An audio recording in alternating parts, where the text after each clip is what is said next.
South Korea's Defense Acquisition Program Administration, DAPA, recently announced the commencement of the final assembly phase for the KF-21 Boramae fighter jet at Korea Aerospace Industries, KAI, facility in Sacheon. This step marks the critical integration of key components such as the fuselage, wings, engines, tail, landing gear, flight controls, and avionics into a fully operational aircraft. The process will be followed by extensive ground testing and then flight trials, signaling a major shift from assembling parts to building complete jets.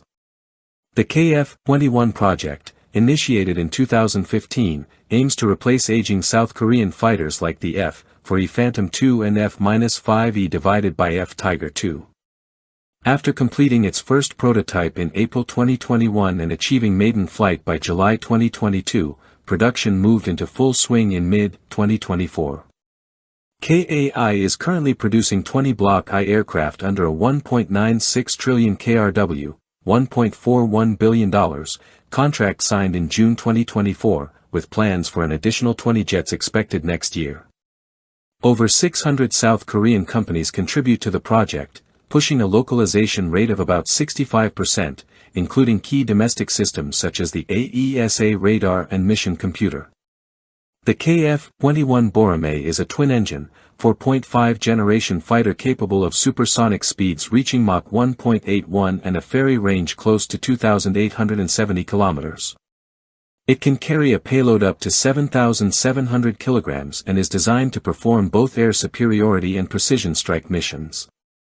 With design features influenced by aircraft like the F-22 Raptor and F-35A, including canted tails, angular intakes, and an internal gun placement, the KF-21 incorporates stealth elements but remains a cost-effective complement to South Korea's existing fleet.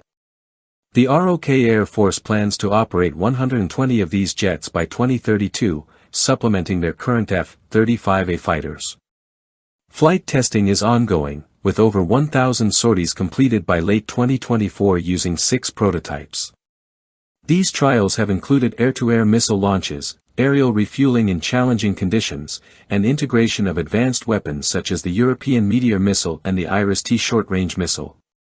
Future armaments will include the Taurus KEPD-350 cruise missile. South Korean companies have also developed the jet's flight control software and avionics, boosting the country's defense industry capabilities.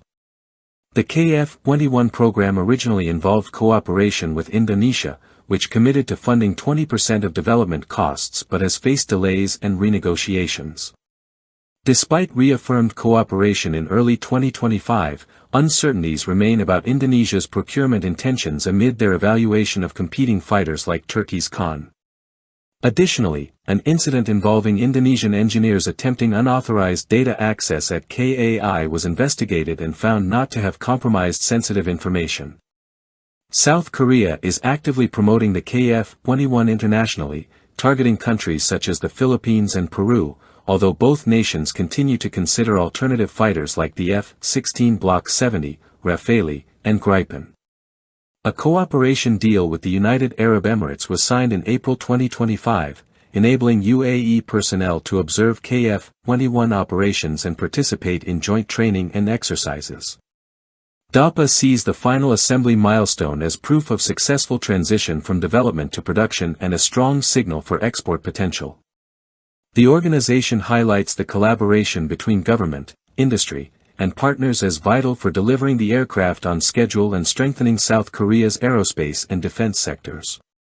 The full delivery of the first batch is expected by 2028, moving the KF-21 program closer to operational readiness.